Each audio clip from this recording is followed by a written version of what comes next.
Adrita, they haven't joined yet.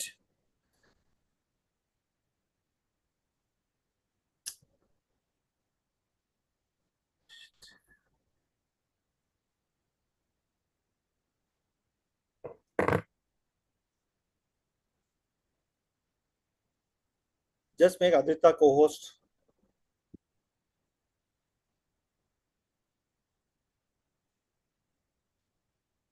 Adrita, now you can unmute yourself.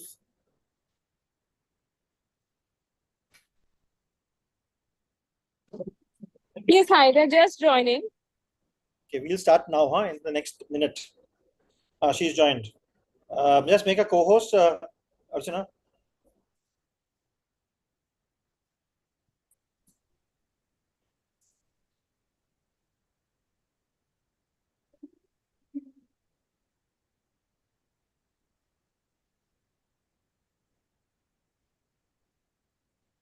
Yeah, can you put on your camera, doctor? Yeah, he's just setting. Give us 1 minute. Yeah.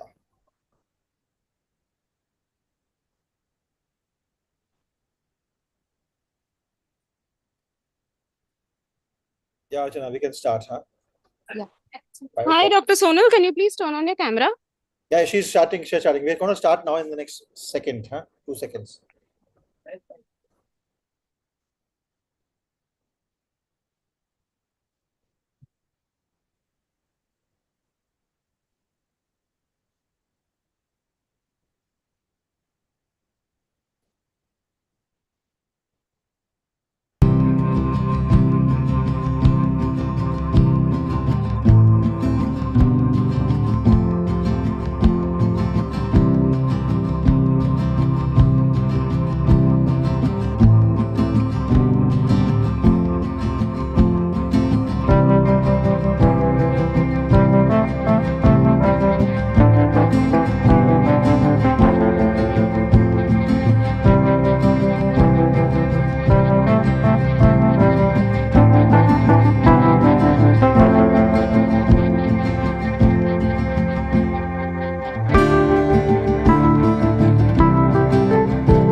Okay, I will.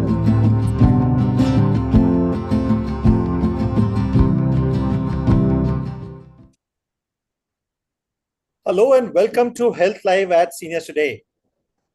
It's a bright and sunny Saturday evening, and we are going to be having our second session on UTI. A few weeks back, if you remember, we had a session on urinary tract infections in men, and today we've invited Dr. Sonal Kumta, who's a senior consultant obstetrics and gynecology from the Fortis Munund in Mumbai. A little about her before I invite her to speak. As I mentioned, she is at the Fortis Hospital in Mumbai, and she also heads the preventive health check for women. She's a gold medalist and has completed a DNB board certification. Her surgical expertise includes minimal access surgery such as laparoscopic hysterectomy, and a variety of other ailments, including stress urinary incontinence. She is experienced in infertility maintenance management, including intrauterine insemination, that is IU, in vitro fertilization IVF, and trained in the reputed fertility center at Hamburg. We welcome Dr. Sonal Kumta. Welcome to Health Live at Seniors Today. How are you? Thank you so much, Mr. Pradyuman. I hope I'm audible. Yes, Well? you are audible.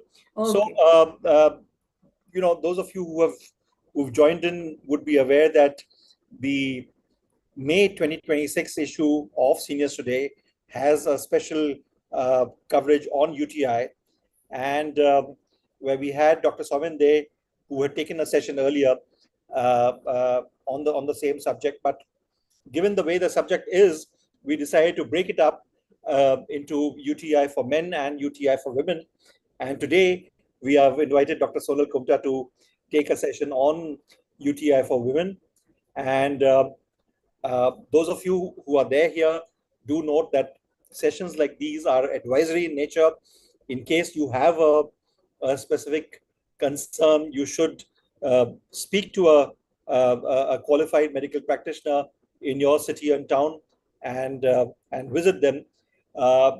Given the nature of the subject that is there, those of you who will be asking questions, we will not take your name, and we will, so that we ensure total confidentiality for you. Over to you, Dr. Sonal. At the outset, let me thank seniors, senior today, as well as Fortis, for giving me this wonderful opportunity to speak to such a brilliant audience. Unfortunately, it's a webinar. I'm told people are joining in from all over the country. It's lovely to interact with you online, even more lovelier to interact in the offline. And as Mr. Pradyuman rightly pointed, urinary tract infection, already a session has been taken. However, I would say there are significant differences when it comes to urinary tract infection in men versus in women, and also in urinary tract infections in younger women as opposed to seniors.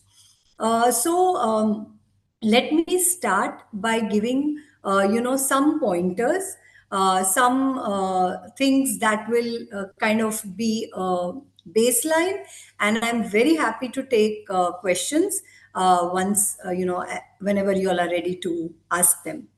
So, like we said, that urinary tract infection in women, and especially in seniors or in the postmenopausal category, they're definitely,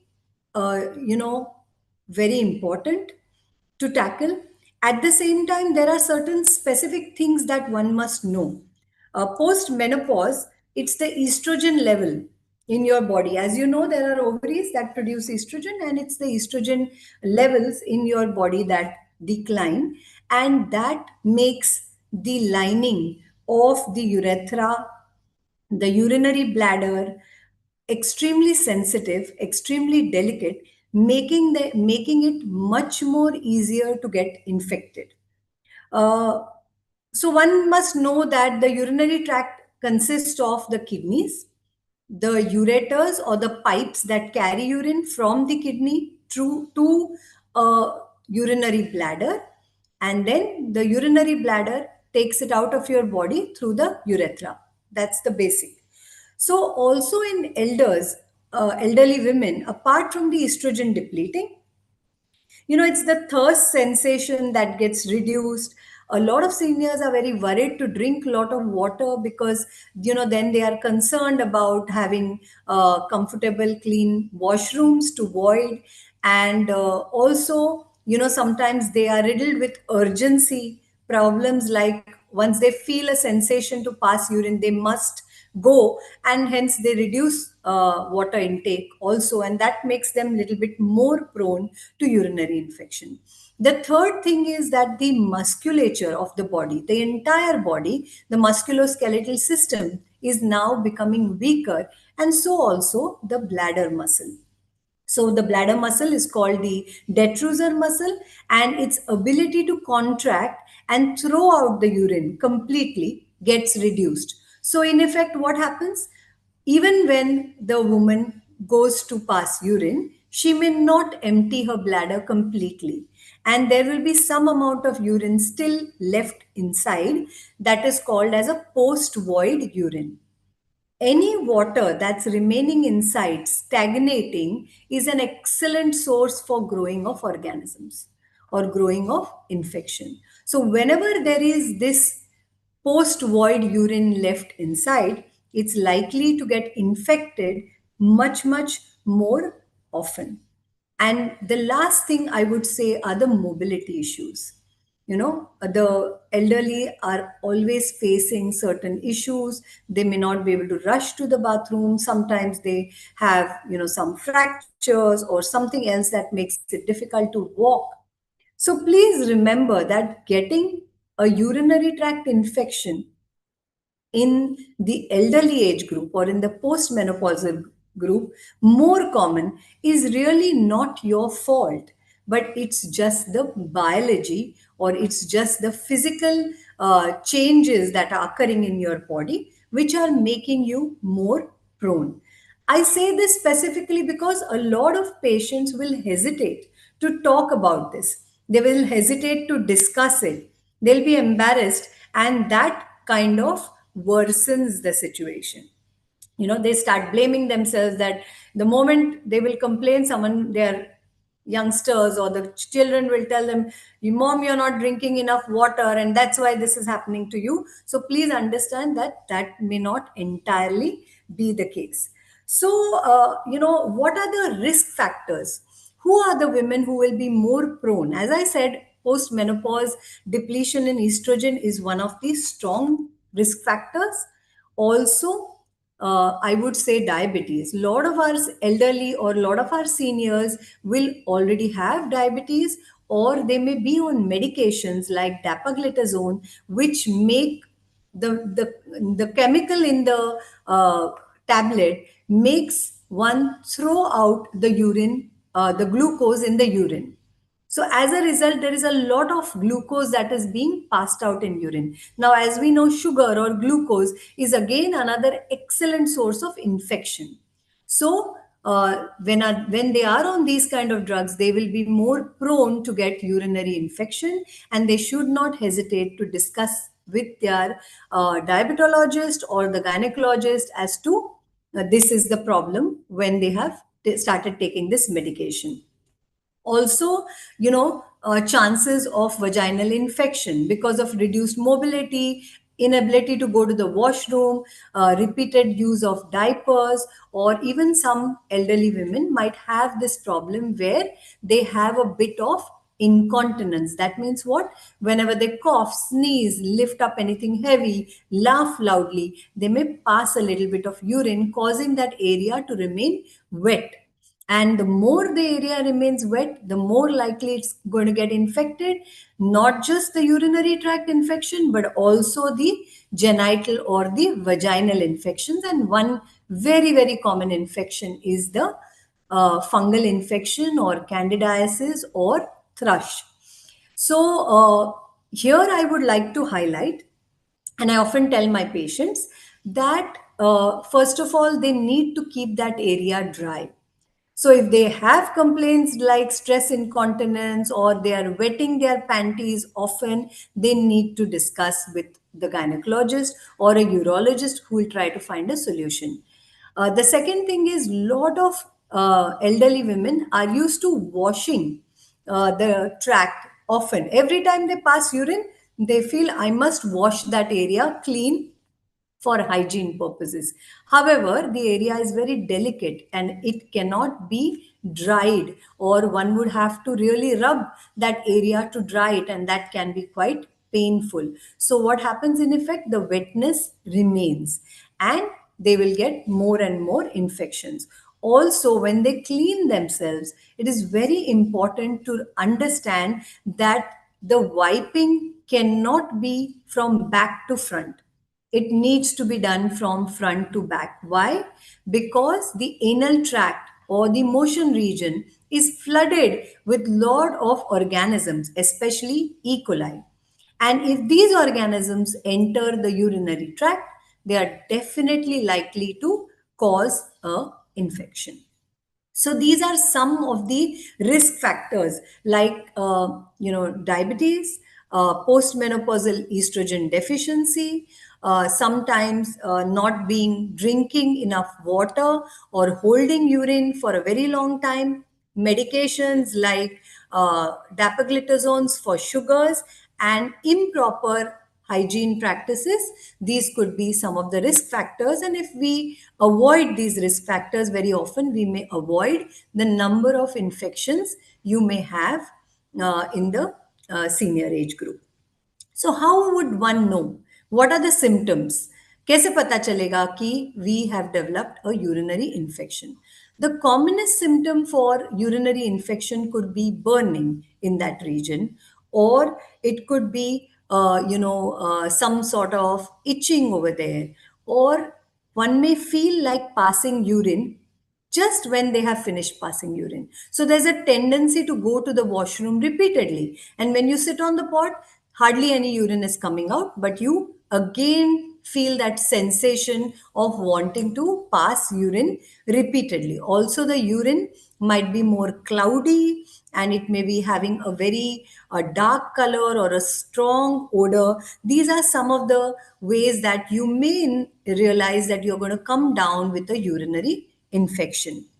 However, if you start feeling a lower abdominal pain, or if there is fever, or if there are sudden chills, or if there is a feeling of pain in the back, which is what we call as a renal angle pain, well, please understand that this could be a urine infection that is now getting escalated and that needs to be prioritized at the earliest.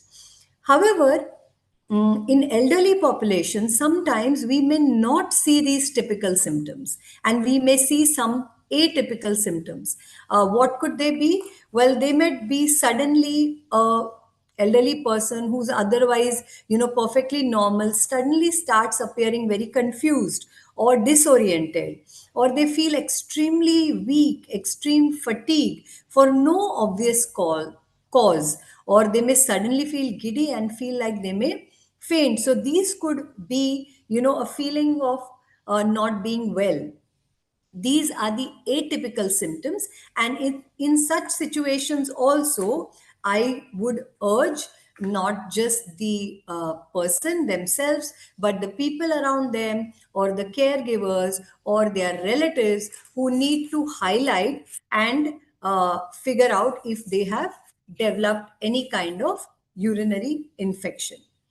We've talked about the risk factors. We've talked about what are the symptoms that one feels when you get a urinary infection. How do you kind of diagnose it, or how do you know for sure?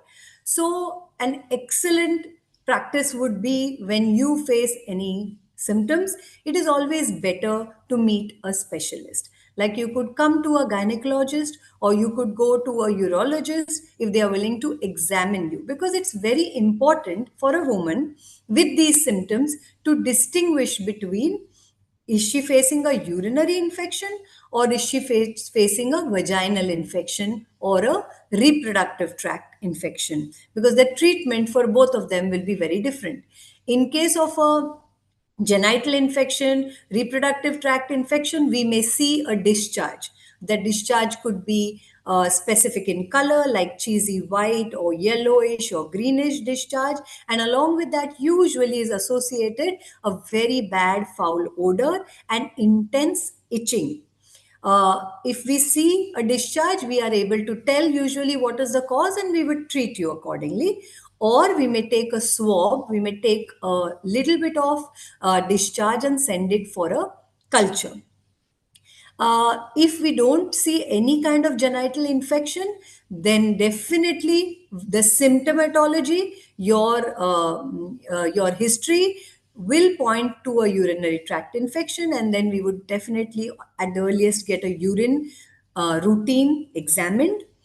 I would also urge you to do a urine culture at that point, because if there is an infection, we will just know that there is an infection by doing a urine routine. But when we do a culture, we will know what is the organism that is causing the infection, and also a map along with them as to what is the medication, what is the best antibiotic that we may give you to take care of this infection. It is at this point, I would like to say that it's very important to give the urine for the testing before you start any medication. Because if you start an antibiotic, then very often the culture is not going to grow anything and we will never know the cause. And also to understand what's the most specific best antibiotic, and then we would like to treat you with that medication for the full course. In case of seniors, especially those who live in senior living facilities, very often, we do notice that they do end up talking to friends or colleagues who are living in the same premise and ask, "Ki, what medication were you given when you developed a urinary infection?" And very often they may not have access to the doctor or not be able to go for a checkup, and they'll end up taking the same medication as her friend or someone else in the family may suggest. But here I would caution you that it's important to get yourself checked, know the cause of the infection, and then treat with the specific antibiotic and then complete the course of the antibiotic, because if you leave it halfway through, then you will develop resistance to this medication, and this medication is not going to work for you in the future. So, these are the important things about the urine culture. Of course, if the infection is escalated, then we may require a ultrasound of the whole abdomen, including the kidneys as well as the bladder, and see if we can look or find a specific infection in the kidney.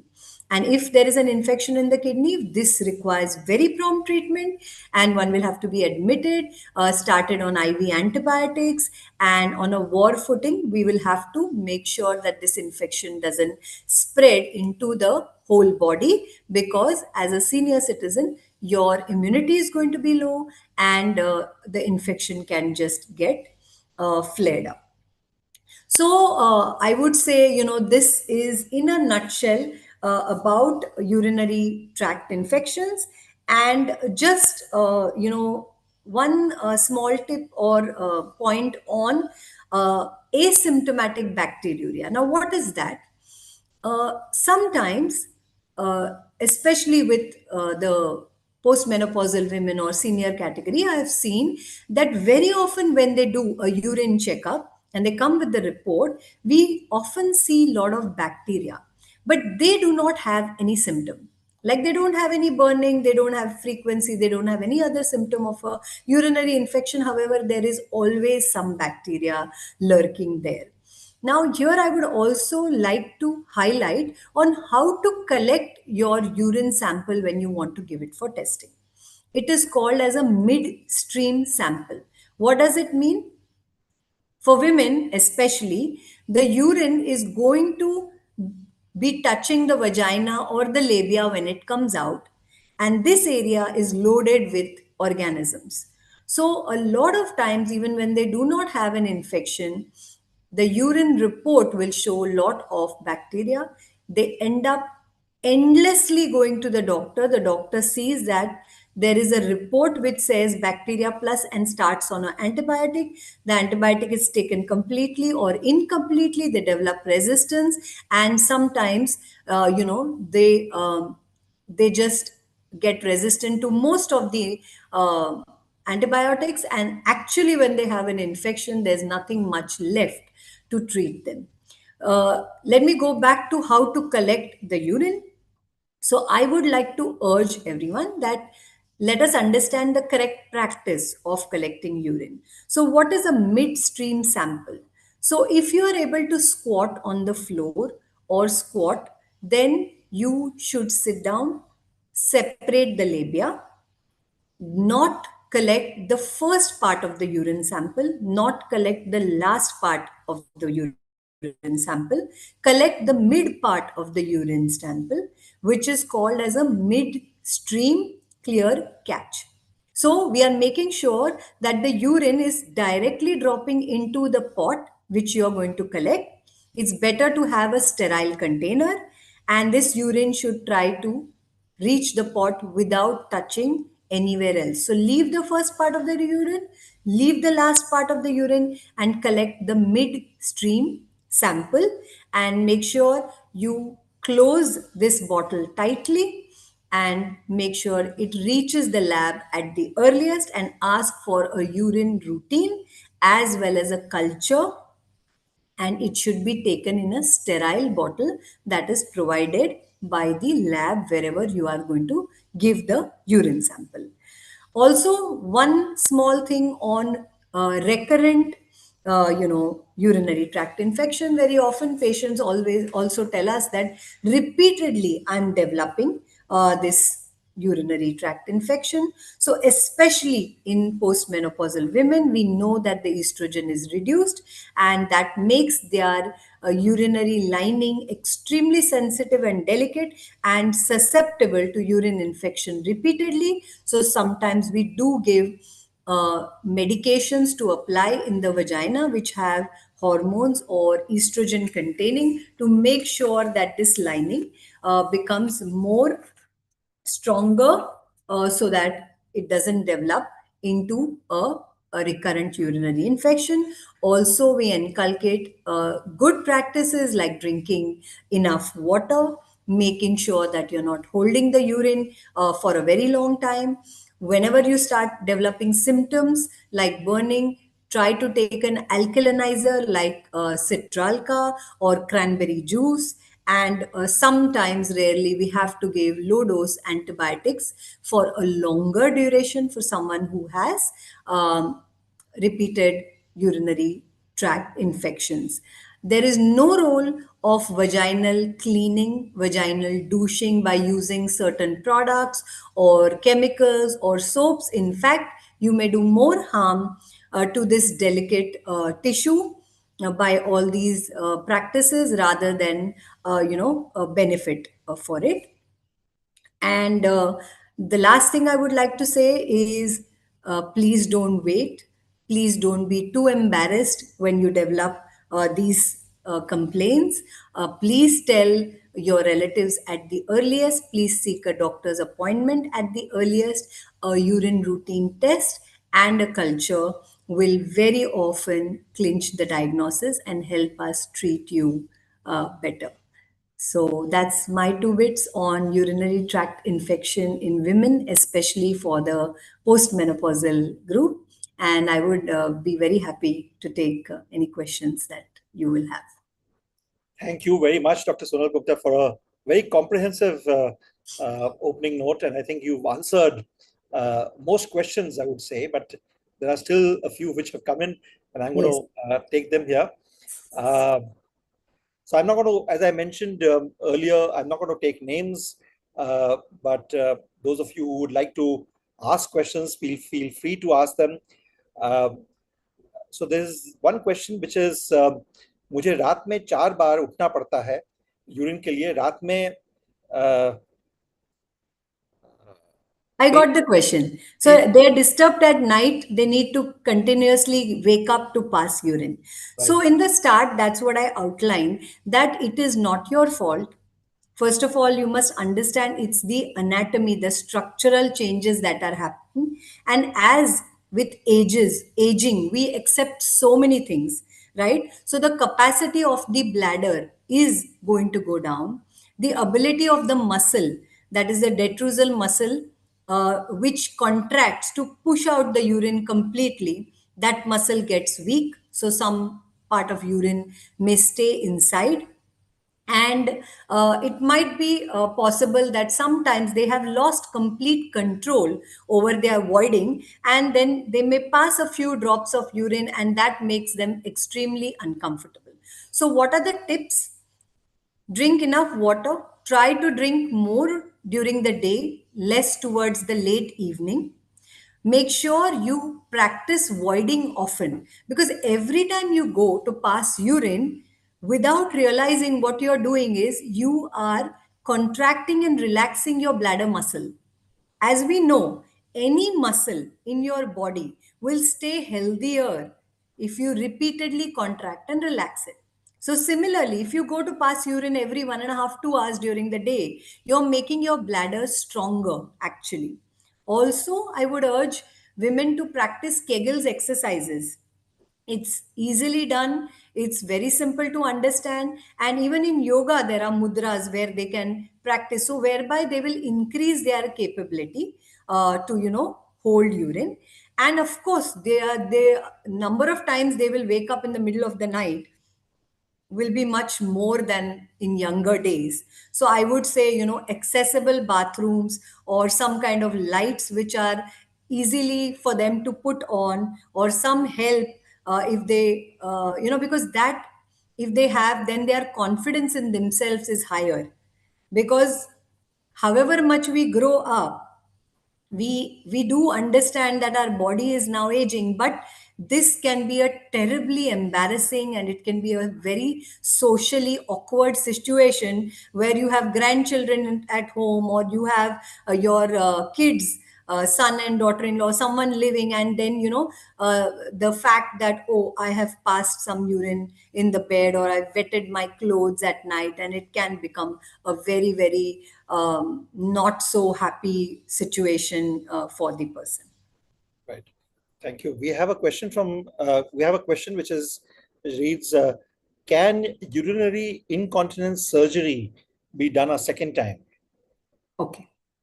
So, for the benefit of all the people who are listening, first I'll explain what is incontinence, what is the first surgery for incontinence, and then go to her question, which is, can a second surgery be done? So, in effect, what happens is the uterus is sitting on a hammock of muscles. Regular childbirth, pushing at the time of birthing, not focusing on your own body post delivery, makes those muscles weak. And what happens is the uterus starts sagging a little. And along with the uterus, there is the urinary bladder sitting a little ahead of it.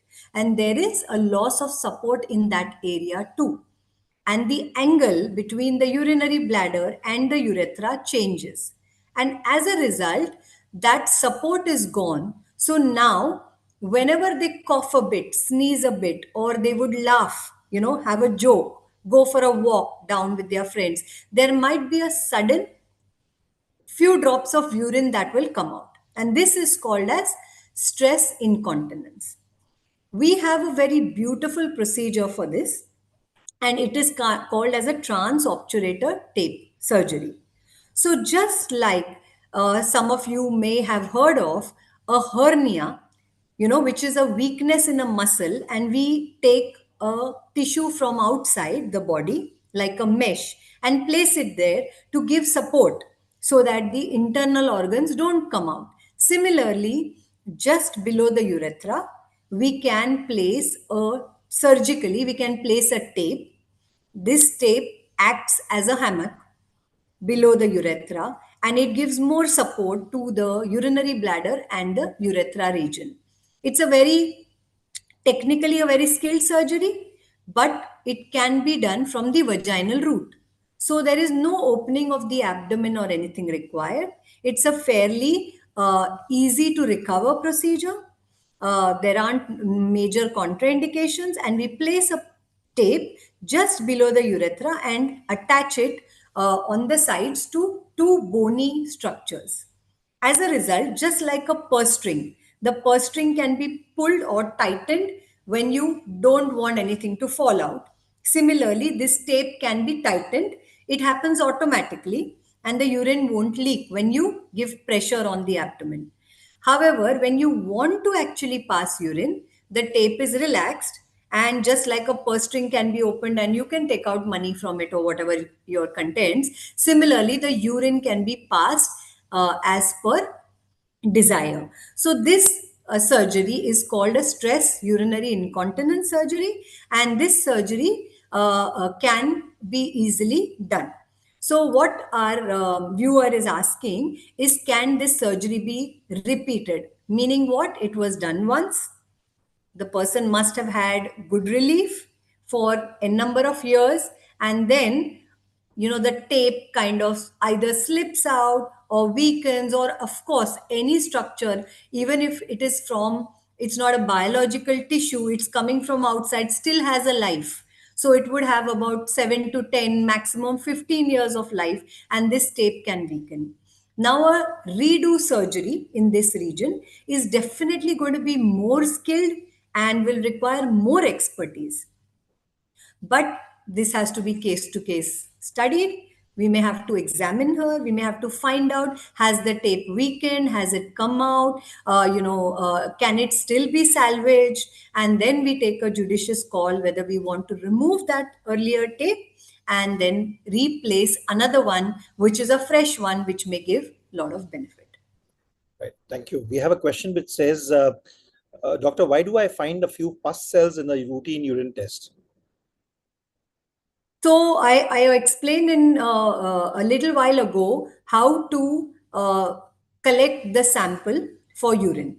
So like I said, in women, usually, however many precautions you may take, it's very difficult to ensure that the urine is coming out of the urethra directly into the pot, and it's quite likely that it may touch the labia or a little bit of vaginal tissue before it drops in. So few pus cells, I would say about 15 to 20, I would not worry. But if it is associated with a symptom, like someone is already saying, I have frequency, I have urgency, I have a lot of pain, burning, and pus cells in the urine, then I would think more in terms of infection.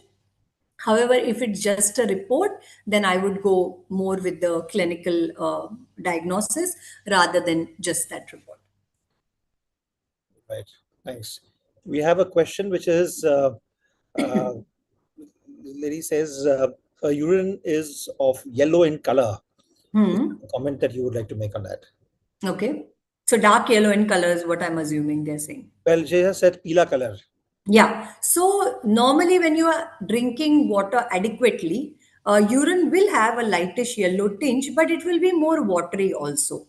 A dark urine can say that maybe the urine is very concentrated, uh, so you haven't drunk enough water. However, a lot of medications, like sometimes simple multivitamin, I'm sure every senior citizen, for whatever prescription they have, will have a multivit in their prescription, and that itself can make the urine look very dark yellow in color. Sometimes some agents we consume in diet,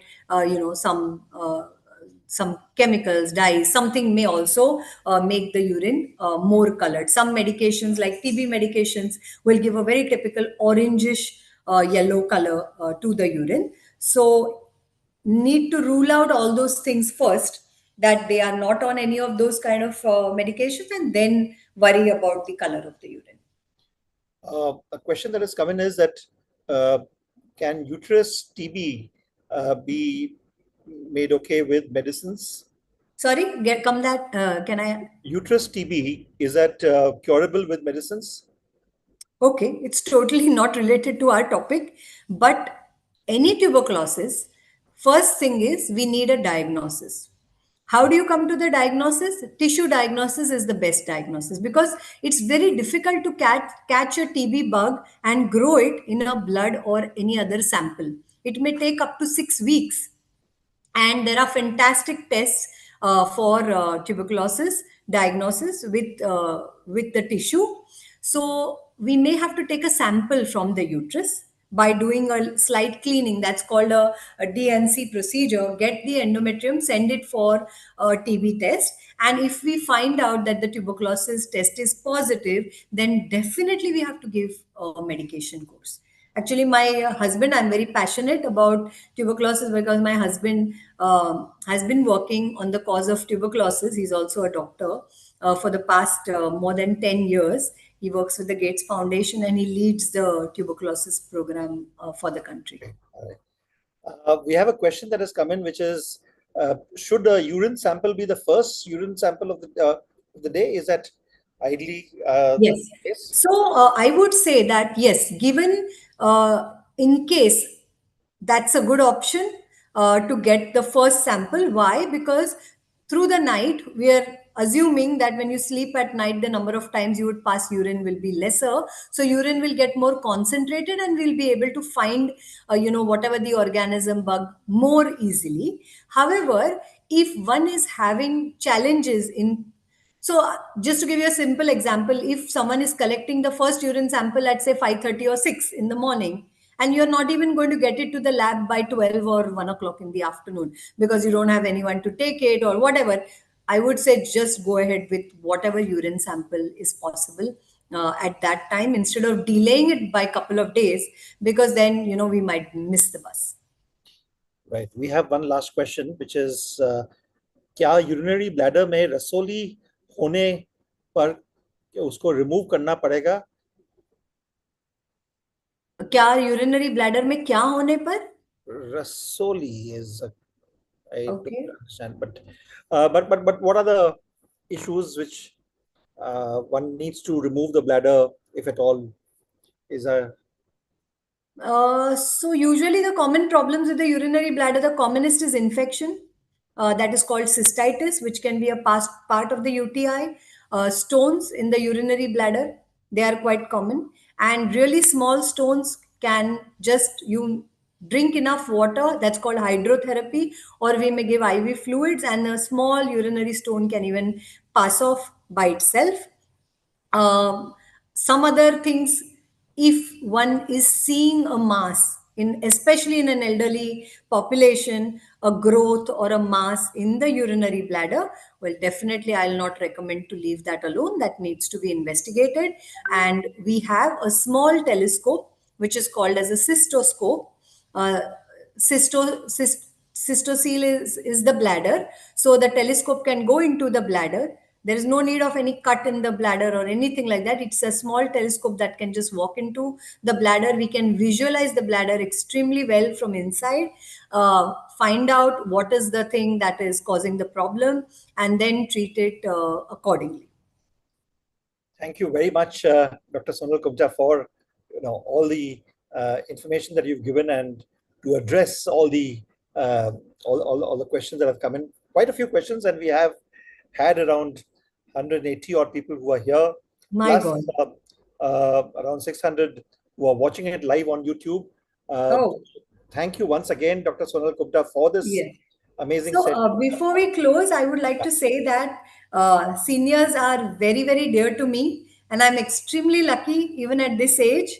Uh, I have all my seniors in my family, and they are brilliant. My in-laws, my parents, they are all in their 80s, somewhere between 82 to 86, but I'm extremely proud to say that they are absolutely on their own. So this is a group that's extremely dear to my heart. And in case I don't know where your audience is reaching out, this seems like a wide platform. I would like to share my number where I do teleconsults. Of course, you can do a teleconsultation via Fortis. They are most welcome to come and meet me at Fortis Mulund, where I can examine them. But if anyone needs to take that number down, it's 99871 26266. I'll just repeat I'll repeat 998. 99871 26266, and you can call us in office hours and we can schedule a teleconsult appointment. Usually it will be in the evenings as per my convenience, but yes, I can do online consults. And do we have like a few minutes? I want to Sure, read a absolutely. lovely poem, if you Yeah, don't mind. absolutely. Yeah, please go ahead. Okay, this is for all of you, and I'm sure each one of you is living this poem.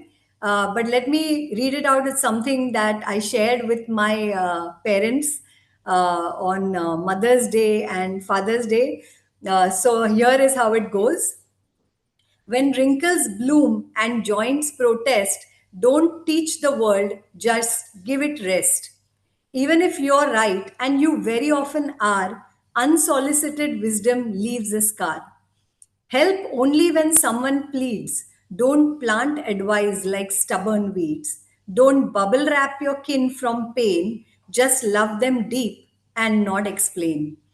No moaning about your knees or pills on neighbors, netas, and unpaid bills. Don't turn bitter, don't be loud. Grumpy elders aren't allowed.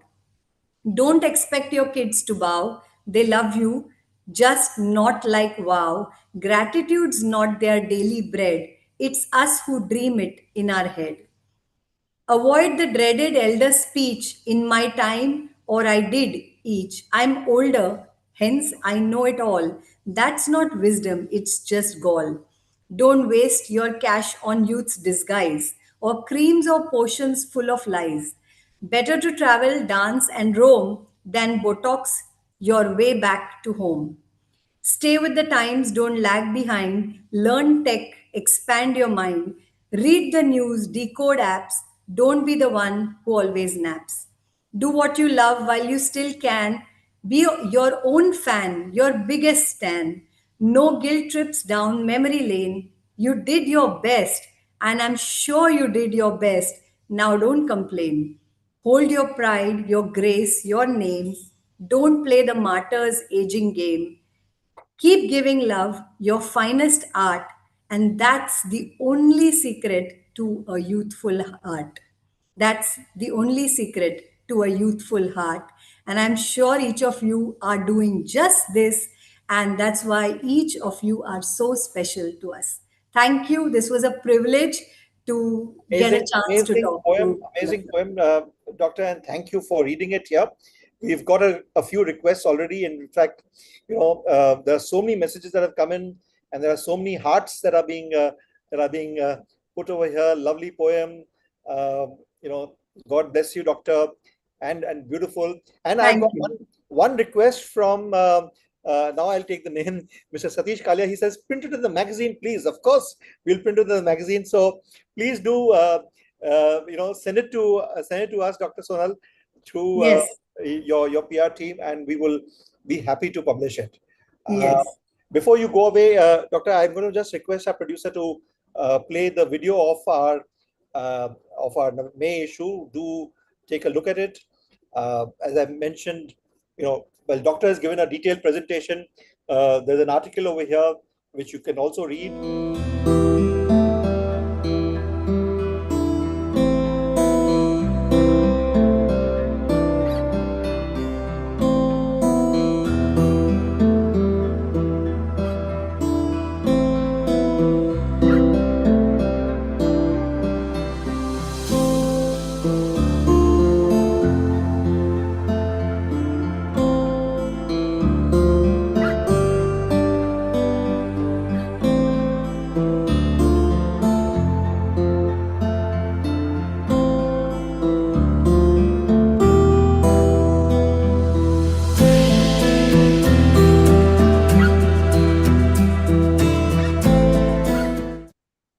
Great, thank you. So the latest issue of Seniors Today was published on May 15th, that is yesterday. So do take a look at it. And there's a fairly interesting, even if I say it myself, mix of articles that is there. And it's free of cost. So, be empower yourself by reading it. Thank you once again to Dr. Sonal Kumta for being here. Thank you to the team at Fortis for facilitating this. Thank you very much. Thank you. Thank you once again. And it's a beautiful job you are doing, to make sure that all of them stay healthy and happy.